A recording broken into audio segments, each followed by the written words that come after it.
Hello বন্ধুরা, pixel lab মডিফিকেশনের একাদশ পর্বে আপনাদের সবাইকে অনেক অনেক স্বাগতম। আজকের এই ভিডিওতে আমরা দেখব যে কীভাবে আমরা অনেকগুলি পিক্সেল ল্যাব অ্যাপ্লিকেশনকে একটা মোবাইলে ইউজ করতে পারি। আপনারা এখানে দেখতে পাচ্ছেন আমার এখানে 4টে পিক্সেল ল্যাব অ্যাপ্লিকেশন ইনস্টল করা আছে। তো এটি খুবই সহজ একটি কাজ।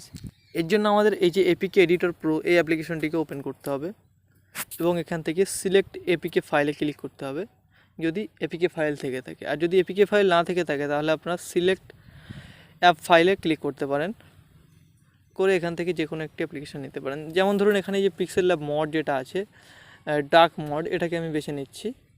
নেওয়ার পরে এখানে দেখুন লেখা আছে যে কমন এডিট, তো এখানে ক্লিক করতে হবে। এবার কমন এডিটে ক্লিক করার পরে এখানে এই যে ইমাজিন com.imagine স্টুডিও,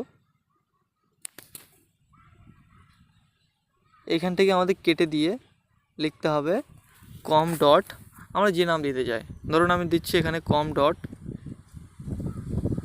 ডার্ক, এটা দিয়ে জাস্ট আমাদের অন্য কিছুতে পরিবর্তন করার দরকার নেই, সিম্পলি একটা rename package name in resource ARSC এটাতে টিক রেখে দিয়ে আপনাদের সিম্পলি এখানে সেভে ক্লিক করতে হবে। করলে দেখুন এখানে এটি জেনারেট হয়ে গেছে। এবার সিম্পলি যদি আমরা এখানে ইনস্টলে ক্লিক করি এবং তারপরে আবার একবার ইনস্টল করি,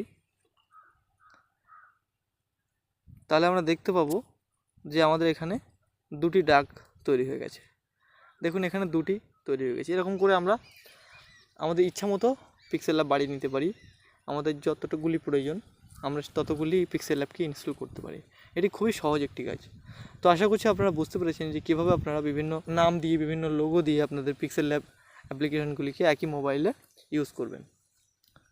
তো ভিডিওটি দেখে যদি আপনাদের উপকার হয়ে থাকে, আপনাদের যদি প্রবলেম সলভ হয়ে থাকে, তাহলে অবশ্যই ভিডিওটি লাইক এবং শেয়ার করবেন এবং আমার চ্যানেলটিকে সাবস্ক্রাইব করবেন।